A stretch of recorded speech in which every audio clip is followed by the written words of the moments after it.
Oh shit. Make us a mixtape time. I'm Paul Farahvar. I'm Marty DeRosa. We are doing the Office Christmas Party edition with Christmas in the air. We got to cover Christmas music, right? That is correct. I love Christmas music. There are so many songs, like, as usual, when if either of us send a mix to each other right away, I'm like, I forgot about, like, for me, there's like all those old, like, all the like Phil Spector, like, Christmas songs are, the old, like, I don't know, is it the Ron? What? Give me an example of a Phil Spector. Like all those old Christmas songs that are in like Uncle Buck and, all the like classic Christmas songs. I was like, I forgot about those. Yeah. And Bruce Springsteen, Santa Claus is Coming to Town. When he laughs, yeah, when he laughs, when he's like, Santa Claus, I was like, I don't know why I think that's like the best. It's so awesome. They had a thing about that with Max Weinberg on Conan O'Brien being like, oh, well, and they address the Jews in the Santa Claus is Coming to Town. It's a great skit. Okay. I think Max Weinberg was like the third fiddle on Conan when Andy Richter and Max Weinberg, he was also in the Easter band from Bruce Springsteen. So they addressed the whole Santa Claus is Coming to Town. It's like, oh, you Jews too. And then they showed Max Weinberg going like this. Oh, we got the Adam Sandler, the Hanukkah song or whatever. I was going to address that. Like, I loved the this is Hooray for Hanukkah. That song obviously is, as a person who wasn't technically Christian growing up, we were looking forward to that kind of stuff. I would remiss if we didn't bring up Blue Christmas, Elvis. I thought that was a big one that I wanted to put on. Because the way we did it, we each picked two songs, and then we had the Run-DMC song, a combined shared song. Right. We didn't have time. It would be a three. I'm sure there's longer than Christmas. Yeah, I'm sure there's so many songs, and I went, with my usual one trashy, one classy Christmas songs. I think that there were two other ones that I want to mention. Happy Christmas with John Lennon and Yoko Ono. We have to bring that up because it's the anniversary of his death this week. When this airs, it'll be a couple days after. So that was one that was hard for me to cut. And Grandma Got Run Over by a Reindeer. That was one that I remember as a kid. I was like, what the hell is happening? Johnny Paycheck, right? Johnny Paycheck? Yeah, I think so. Yeah. It was passed away recently, I think. And then one of the songs I thought about, but I'd played it on the podcast before, was that Marilyn Manson, Mariah Carey, Beautiful People. Maybe we'll close with that once again, because I think that's like a banger. That's like a hit. Well, we started with what I think is the best way to start the Christmas office party with Christmas in Hollis by Run-DMC. This video was so amazing. Huge. And for me, as a kid, let's play a little of it before we get in trouble with we're undefeated with our copyright strikes, correct? Yeah, we're on undefeated. Our lawyer did a good job though. Yeah, Paul in the legal department. I remember when this came out, and I still thought rap was going to be just like a passing fad. I mean, literally, when that came out, Run-DMC when this came out, I was like, okay, they're making fun of the fact that like they're going to be bigger than everything. So when I was a little kid and this song came out, where I lived in Indiana, I was on the Indiana-Illinois border. And one of the first towns is South Holland, Illinois. That's like by the border. And they had a big water tower that says South Holland. And I remember thinking they were saying Christmas in Holland. And I was thinking they're from South Holland. And I was like, that's pretty cool. Like, these guys are from South Holland. Obviously they weren't, but that's like my first memory of thinking like, oh, cool. I do remember that video. I thought they were like Weird Al, like they were like a Weird Al type of group. Like they just did silly songs. Right. I mean, they already had some songs before this on MTV, I think, but this one was the Aerosmith. I just saw the Aerosmith song in this, so I thought like they were like the rap Weird Al. Yeah. I mean, the line in here where I agree with you that made me think that it was a joke was where they go, what did I see? An ill reindeer. Like I was like, and then they show like the reindeer in the video. I thought that was hilarious. And I was like, okay, but these guys are they're in on the joke.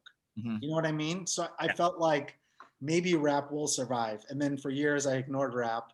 And then, like a lot of things, I was wrong. Like MTV, you ignored rap till it was unavoidable. Which is true. And Tell people to keep reading that book, man. Yes. We're gonna do an episode. Marty has talked me into reading this book. I was very intimidated because it surpasses my rule on books over 300 pages. But you got a lot of rules about books. You don't lend them out, and you don't read.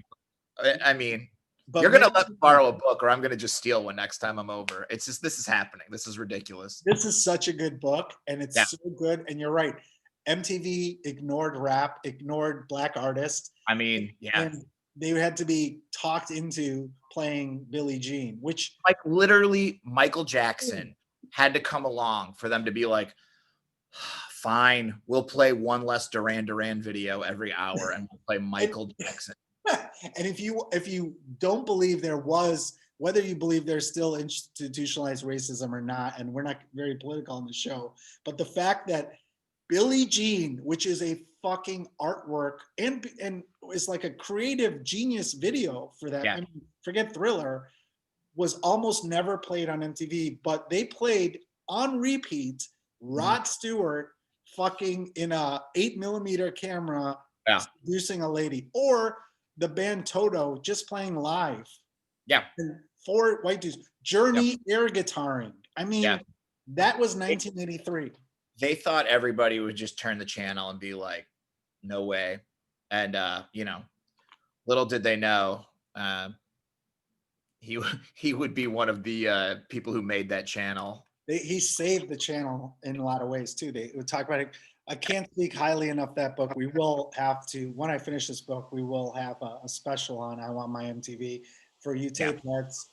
Definitely get the book so you can play along on, I don't know how we'll categorize. Yeah. We'll do it.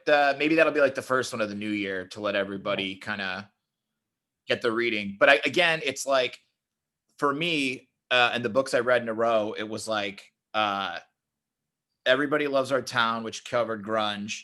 Yeah. And then I jumped to Meet Me in the Bathroom, which was like New York in the early 2000s. Yeah. And then the MTV book, like, I don't know. If you're not a reader, I get it. I'm not a reader. I'm not a huge reader. But those oral histories, like I would sit at the Intelligentsia by my house. I'd sneak a couple White Claws in my Yeti, and I would just read that book all morning till the edible hit, and I had to go home. But it's such a good book. I can't recommend it enough. So good, and I did recommend that to me. I recommended the New York Christmas party here. What's that? Yeah, let's get back to the office Christmas party. To the office Christmas party. Yes, and where things get off on the tangents, but everything's gonna be cool, as the Eels say, which is our second song on the Christmas list. We just say Eels. We just say Eels. The Eels, yeah, or just Eels, not the Eels. No, just Eels. Yeah, Eels. Right. I said it wrong because I'm a boomer. Let's play a little of this before we get canceled on the. Not a Fat Albert. It's just Fat Albert. PH.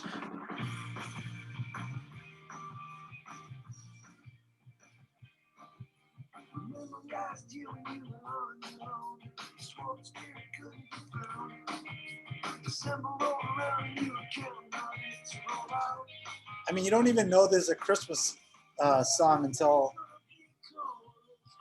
just that part. Are there like subtle sleigh bells in the background? I think it's some verse there is, but let me ask you this. I mean, we've had Eels discussed on this show many a times. Love it. One of your introductions to the podcast. Why is this on the Office Christmas party list, Marty? I'm a huge fan, and this song, there's a part of it where he goes like, baby Jesus, like there's like a drum solo, and he's like, baby Jesus, let it rip or something, and it's just like brrr. The drums are so good in the song. I just love like a song that's so good, a Christmas song that's so good you can listen to it in the summer and you're still just like, yeah, this is still good. Sure. I'll say that about one of the songs that comes up later on the list. But yeah, I mean, the Eels are one of those treasures that you've brought to my attention. I still have on my regular mix. I have the other Eels songs that you've introduced me to. But yeah, I mean, this is a great song. It's upbeat and happy.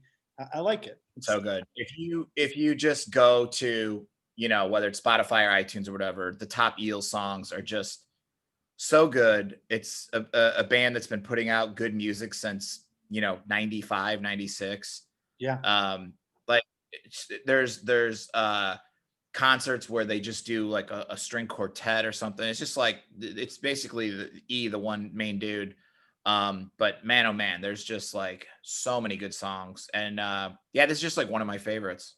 So, and you listen to this whether it's Christmas or not. I mean, I guess All the time. Yeah, all the time. it's got like a Jay Mascis Dinosaur Jr. feel to it a little bit too. Just that edgy, Sure, yeah. gritty guitar, minus the lead guitar part, but otherwise, You like his voice? yeah, his voice too, I think, is kind of like Jay Mascis. Not as talky, I guess, as Jay Mascis, but still pretty badass. Yeah. Brings us to our next song, just called Christmas by Froggy Yeah. Fresh. AKA Krispy Kreme. The former Krispy Kreme, who obviously had to change his name for legal reasons, but let's listen to a little Christmas. Money Maker Mac, Christmas song. First thing on my list, go figure. It's a brand new John Cena action figure. Second thing on my list, guess what? It's a really cute girl with a really cute butt. Mike said Froggy Fresh. Hold up. Video for this is so dumb. It's great. It just feels like their voice is fake. I feel like he's just purposely doing a fake accent. It's one of those things where the first time I saw it, I was like, all right, this is clearly like some well-crafted, put together, like let's go viral type of thing. It's just this dude. He's the other day, Sarah and I were like, I wonder what he's been up to. He's trying to be like I don't know, kind of like a soul singer now. But drop some N-bombs in the songs and shit. And it's just like, ooh. He's a white guy? Yeah. How he's a little muscly white guy. And where's he from? Like, I mean, is that really his voice? I don't know. But yeah, like he's like at a piano and he's kind of doing that like edgelord white guy kind of thing. And it's like, man, I don't know. We were watching it. And we're just like, oh yeah. Shit. Here's his picture. His name is Tyler Stephen Cassidy. Yeah. Formerly known as Froggy Fresh. Yeah. He's trying to do the singer-songwriter. It's like he's trying, I don't know exactly how I would describe it. It's kind of Ben Folds meets like like a YouTuber who's like trying to be shocking to get them views or something. Yeah, he's got his viral view. They call him the Southern speaking accent. That's a light way of saying it, I suppose. Yeah. But yeah, he's got one merchandise page, Froggy Fresh LLC. It's I'm a sucker for a trashy song with wrestling references, and he just keeps mentioning John Cena and all these different John Cena things he got for Christmas. And I think Cena texted back to him or tweeted back at him or whatever back in the day. So. Yeah, I did notice the John Cena reference. I have that in my notes to say, is that why? It's super funny where it's just like it was such a perfect package where it's like, of course this blew up. Like his DJ Moneymaker Mike is just the skinny kid with glasses. Like it's a great combo. It's like a great package. He was on Tosh.0 as part of a Web Redemption. He has a Halloween song. I feel like he's just trying to cash in on all the holidays. I mean, he was like kind of like Will Smith, where he would write songs about like other celebrities and stuff, and like, dear God. But the new stuff that I heard was kind of like, ooh, I don't know about all that. Dream Team, yeah, he's got, yeah. It seems like he's gone viral on YouTube, and then well, Halloween 2. He's got 2 Halloween songs. Friday the 13th, Reindeer Games. Like Yeah. he's just cashing in on holiday songs. Sometimes you got to go back to the well. He has a he has a music video called Jimmy Butler is Your Father. I don't remember that one. I know Dream Team was a good one. Oh dear God. Yeah. He's got to get a Flag Day one going here to. But the videos are very entertaining.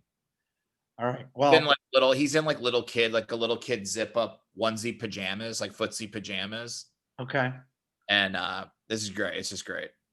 All right. Well, speaking of videos that Yeah. blow your mind, and this was talked about in the book, Make Us a Mixtape. This next song. Not the book, Make Us a Mixtape. We haven't written that Oh, yet. sorry. I want my MTV. We haven't written the oral history of this podcast just We yet. will have a Make Us a Mixtape video. Chapter 1, Paul wanted us to do an entire album. Insanity. Different concepts that didn't make it. Chapter 2, why Marty is wrong about the police. But this is where I think this song to me, it's still one of my favorite songs. I know it's cheesy, but it's called Do They Know It's Christmas by Band-Aid, which they cover in the book, I Want My MTV. Yeah.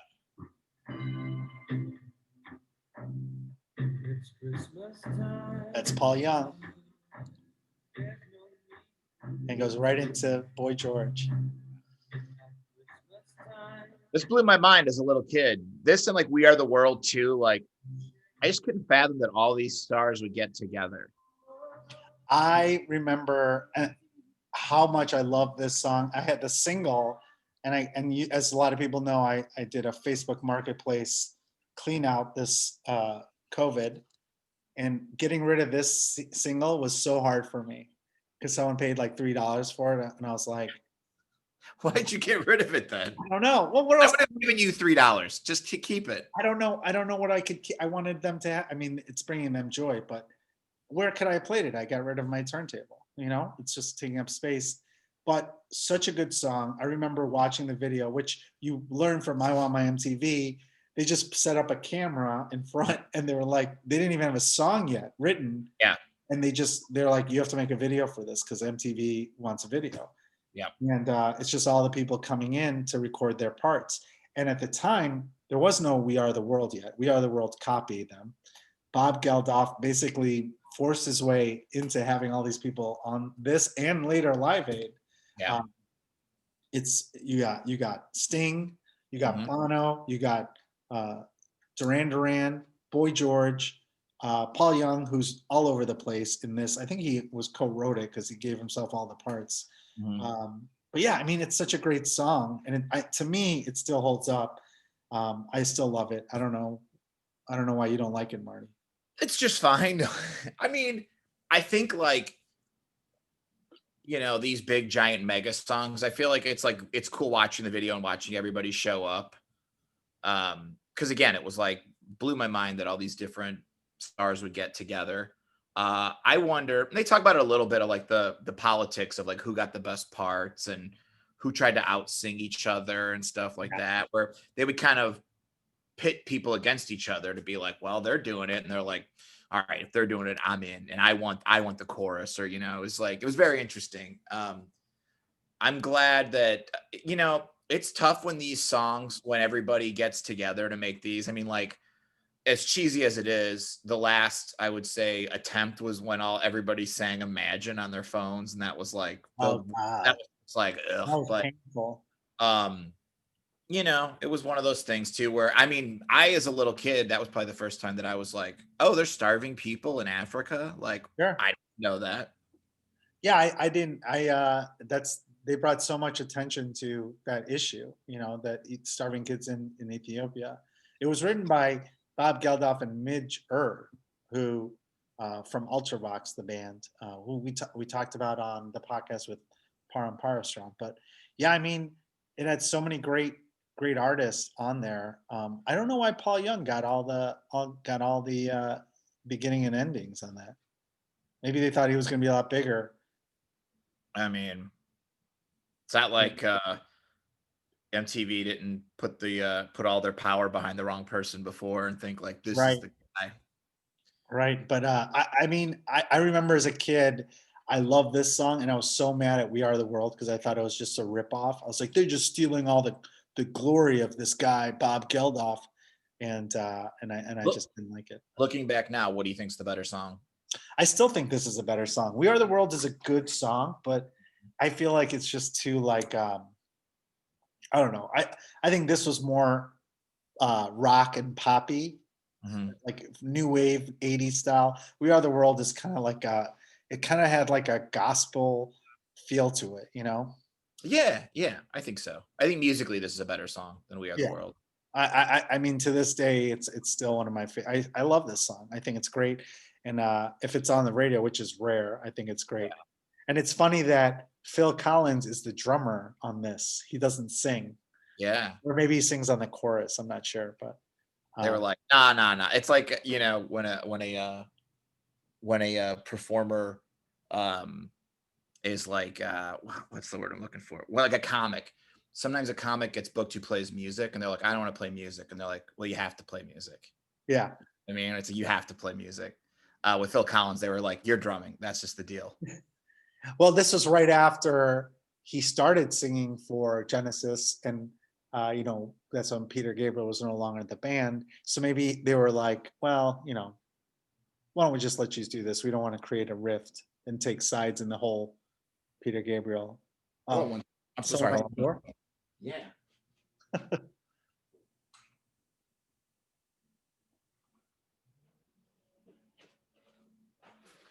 I guess not. I thought somebody was at my door. That's weird. So people need to know you are in Texas. I am in Florida. I think I'm the only person in this hotel right now. It's so weird. Like The Shining. Yeah, it looks like a nice hotel.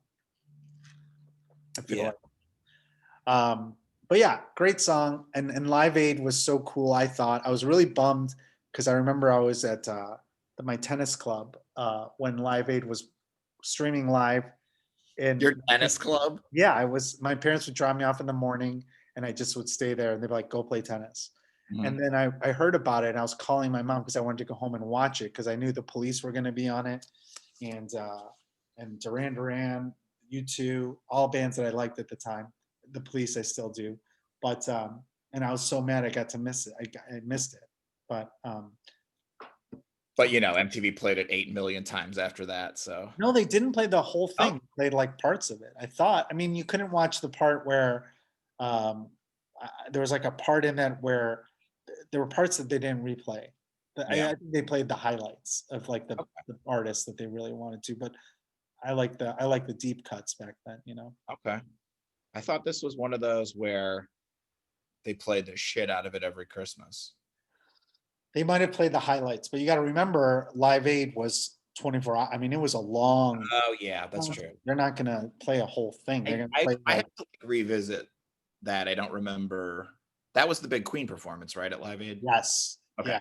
That's where in the movie Bohemian Rhapsody they rewrite history. But Yeah, right. I heard there was I didn't see that movie, but I great saw movie. somebody's review of it. I think there's a great YouTube video called Pitch Meeting where it's this guy who plays the producer and the writer of the movie.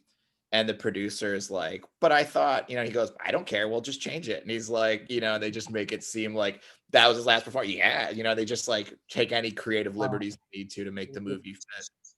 so many creative. But you know what? You as a Queen fan, you forgive it because you're like, wait a minute, that couldn't have happened. Like they show the manager like turning up the music during Mhm. Queen's performance of Live Aid, and it's like, first of all, there's no way they're gonna let the manager of one of the bands in the monitor or the sound stage of Yeah. the largest concert at Wembley Stadium or whatever. I But they're bet when I write and direct the Limp Bizkit biopic, just called Nookie. That's all we're gonna call it, is just Nookie or Break Stuff. I don't know. What do you like better, Break Stuff or Nookie? I wouldn't watch either. But why is it? Did they have a song? I feel like Limp Bizkit should have had a Christmas song. Oh, I mean, I would love to think they did. I don't know enough to That know. seems like something in their marketing plan that they would have been like, we should do. I mean, Fred Durst in all his wisdom. I mean, that's money, baby. A Christmas song. Look at Mariah Carey. That Mariah Carey, I mean, that song. I mean, every Christmas she must just get a dump truck full of money dumped into her front yard. Song. It's the most played Christmas song of all time. Mariah Carey. We'd be remiss if we don't even at least acknowledge it. Like, well, we did because we're gonna do the mashup with Marilyn Manson, oh, The Beautiful okay, People fair mashup, enough. which is the greatest mashup of all time. I mean, my niece is 6 years old and she knows all the words to the Mariah Carey song. That's how. I mean, that song has got to be what, 30 years old now? I don't know. It's at least 20, Yeah, 25. Yeah, 25 years, and probably. it's still the most. I mean, every kid knows the lyrics to that song. I mean, I feel like if you're a pop singer, or group, you pretty much have to have the Christmas song. Yeah. It's just standard. I bet all those boy bands did real cheesy Christmas songs back in the day. I don't remember any of them doing it, but I don't doubt it. Oh, I bet. You know, Has there been another Christmas song that's like in the last 10 years that has been like even a dent? I think that Michael Bublé had one or something. I don't know. There's probably people at home screaming at their stereo at their speakers. You don't know about Mariah. I heard they made a movie called Last Christmas where it was like I gave you my heart, and it was like a heart transplant or something was like the big finale or something. I could be totally wrong, but like I swore they did a movie. I'm gonna look this up while we're talking.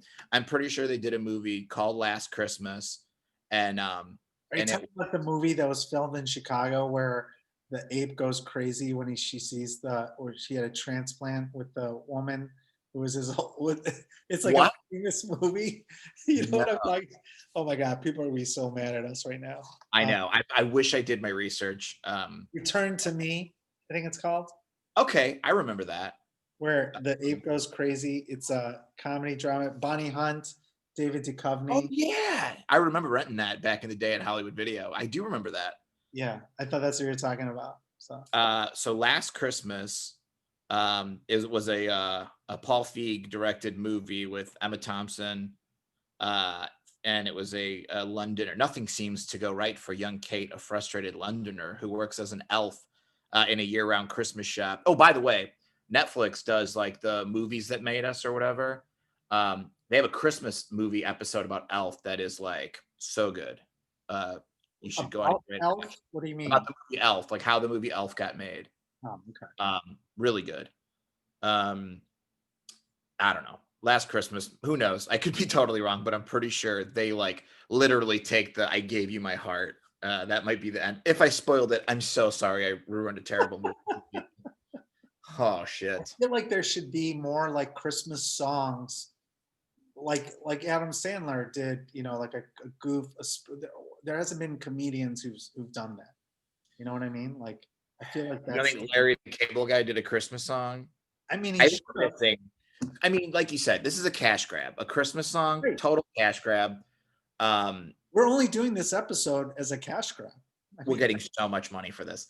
I picture all those boy bands. Like in my head, I'm seeing them in like white and red and green sweat, like those big turtleneck sweaters. Those in between. Yeah. I mean, I don't know. I'm pretty sure that we're missing just so many bad Christmas songs. If we missed any Christmas songs that you want on the list, message us at paulmartymix@gmail.com. Let us know before we get into our last song. Also, let us know if there has been a song in the last 10 years that has come even close to the Mariah Carey song. You know, Froggy Fresh's Christmas, Can I Get a Witness? I don't think that counts. Although he does have songs with over 11 million hits on YouTube, it says. But we get to Last Christmas, which was a song both you and I agree.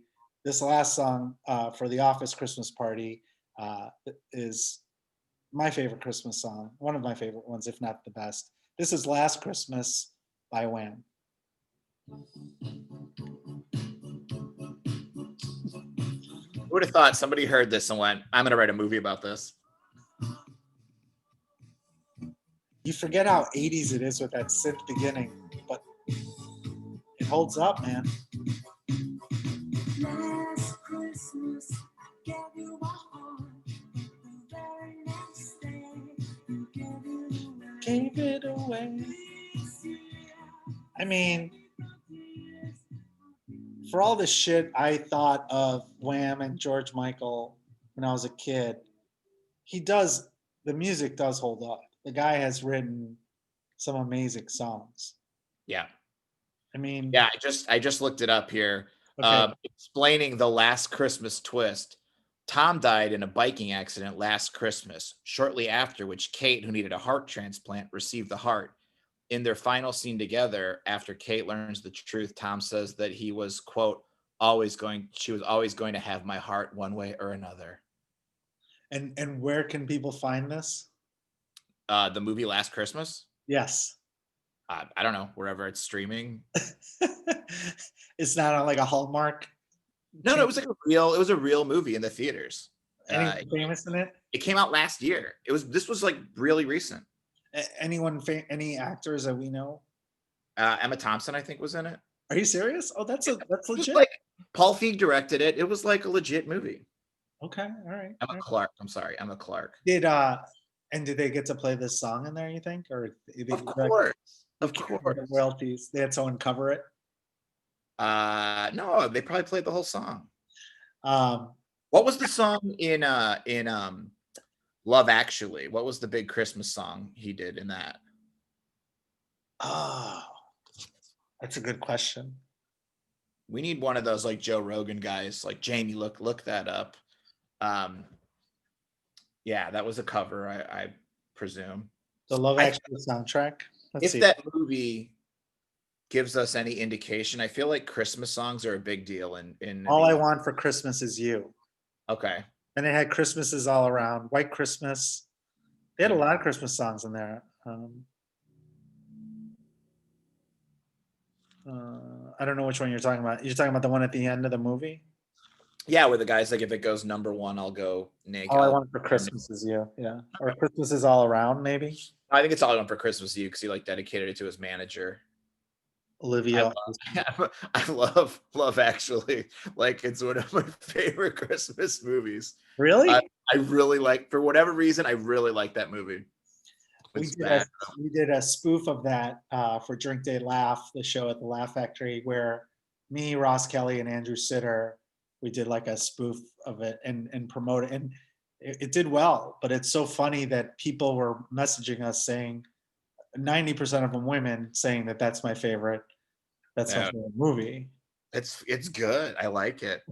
I like Billy Bob as the like Bill Clinton-y, smarty president. I love it. It was great. They had their finger on the pulse that we would have a real sleazeball. I mean, we've had a lot of sleazeball presidents, but just kind of like a dickhead president. They were way ahead of their time on that.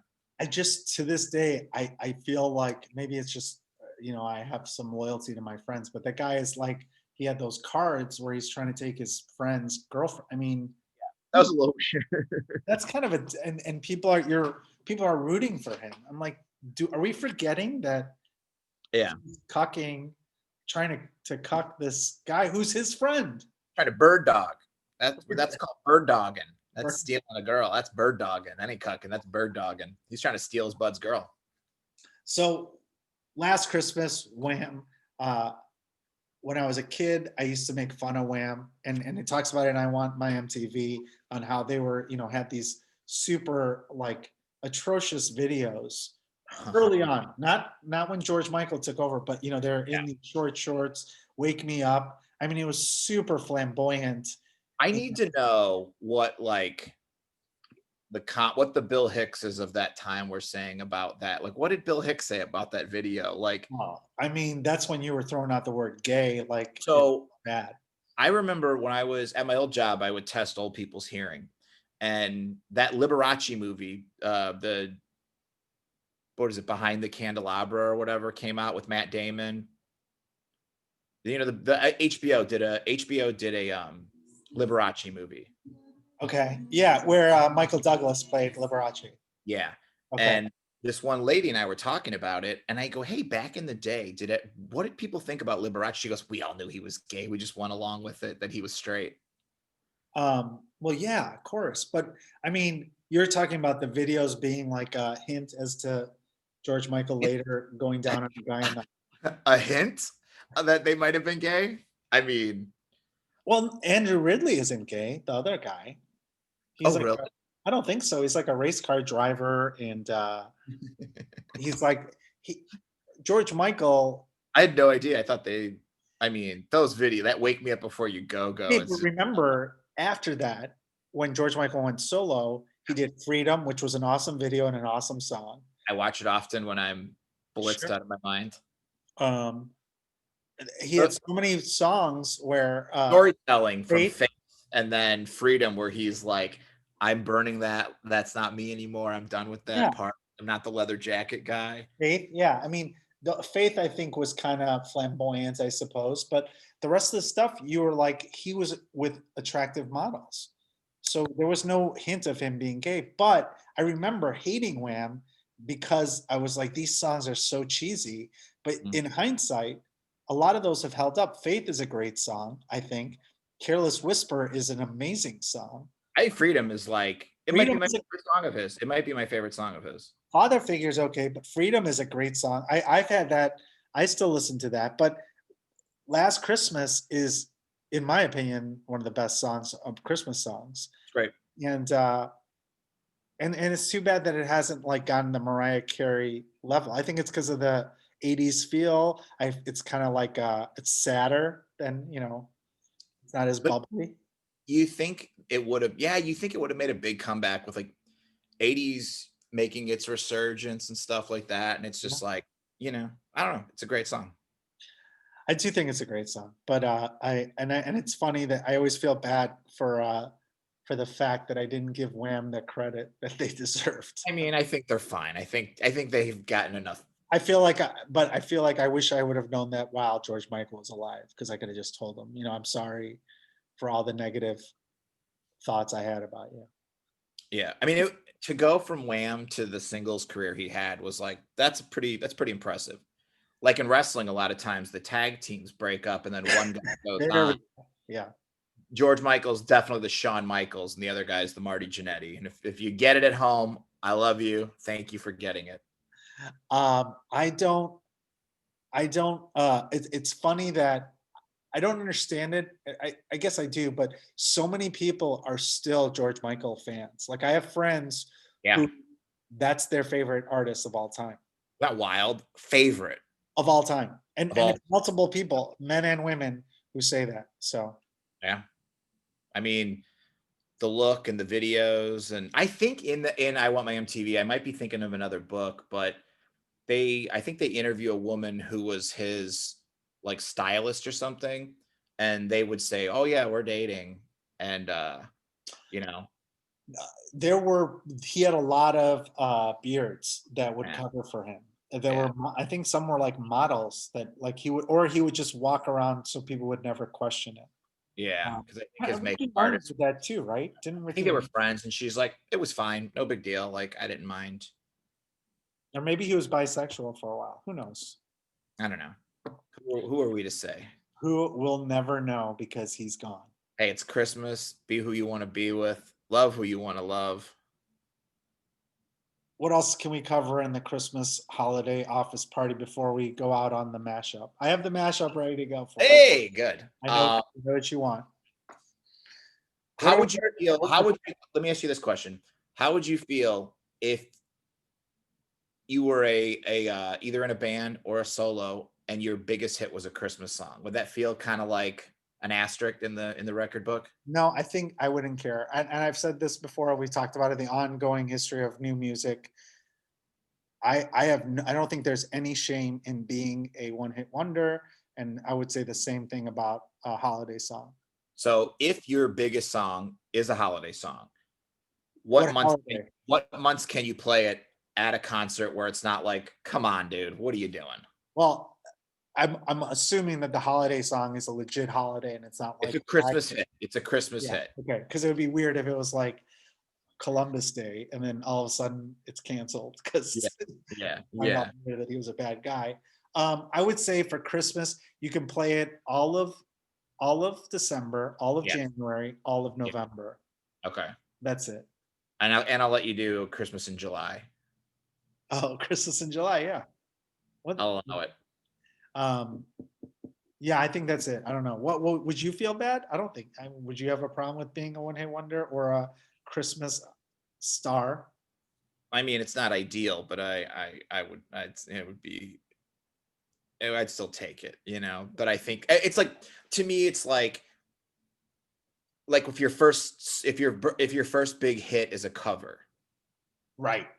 you know, it's kind of like in that arena. If it's a cover that you give credit to, or like a Bittersweet Symphony cover where you kind of like, oh no, we just borrowed it and didn't. No, like one of the knocks against Limp Bizkit, one of the few knocks against Limp Bizkit. No, it was like, oh, your first big hit was a cover, you know, and that was like a big thing with Nirvana, with Kurt Cobain, was like, oh man, the first song, oh, it's a cover or whatever. You know, I think that sometimes is like there are bands now, it's like nothing matters anymore, like credibility wise or whatever. It's like making Doritos commercial, no one gives a shit. But I think, like, especially back in the day, you didn't want your first hit to be a cover, and you didn't want your biggest hit to be a Christmas song. Well, how different is that than, let's say, you're a rap artist who has a sample, who the biggest hook is the sample. Look at Beck, who a lot of his songs were, the people love the hook. The hook is the sample from, you know, a star, a Motown star, or a star from the '60s. How is that? In fact, I would think that's worse because you're not even covering the song. You're just lifting the hook and just adding a couple words to it. I mean, I guess it depends on the artist and how much they sweat that, and how much they're like, Right. Look at all this money, baby.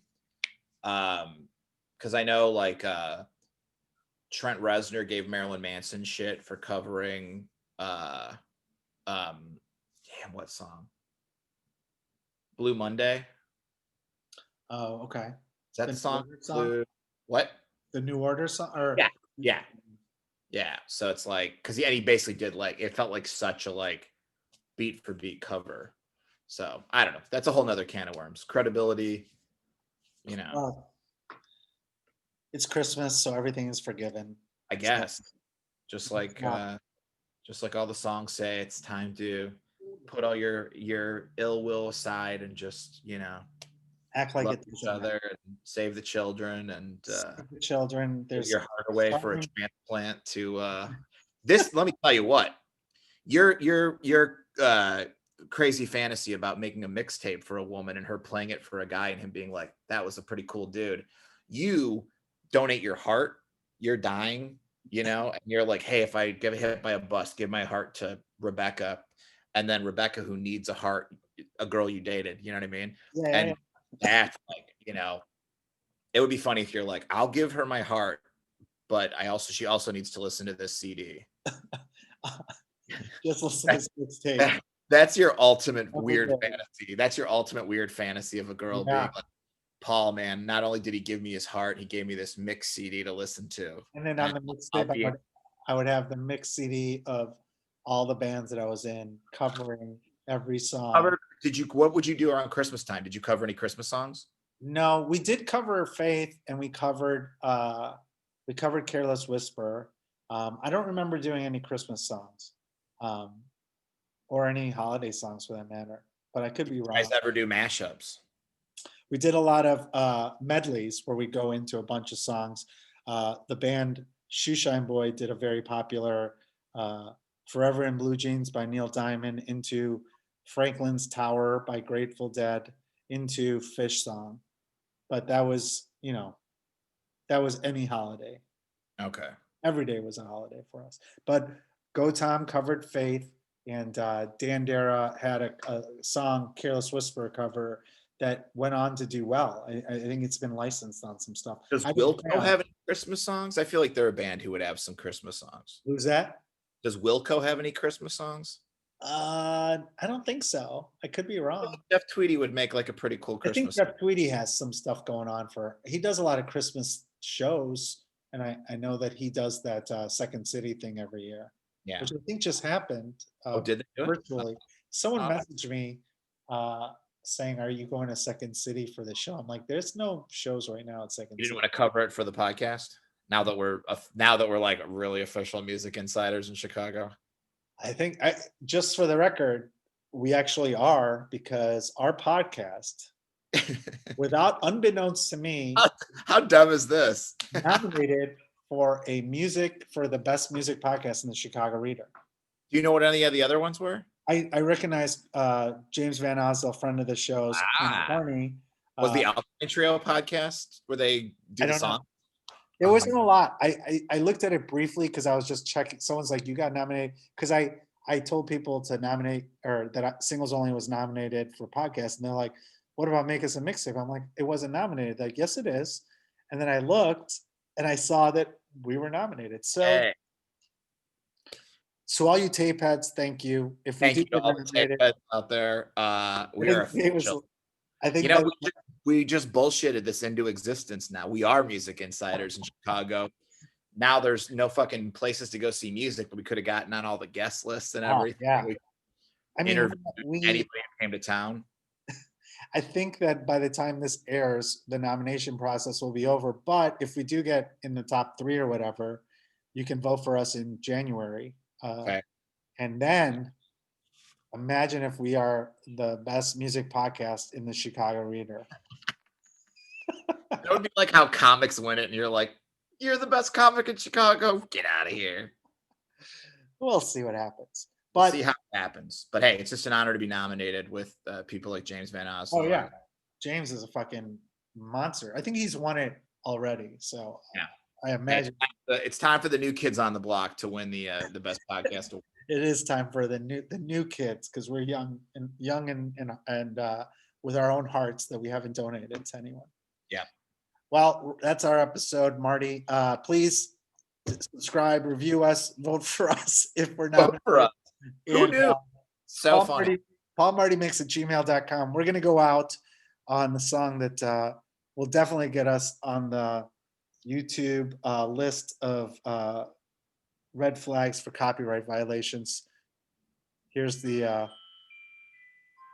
Marilyn Manson "All I Want for Christmas" mashup. Is this? Oh, I'm watching the video. It's great. Oh man, it's disturbing.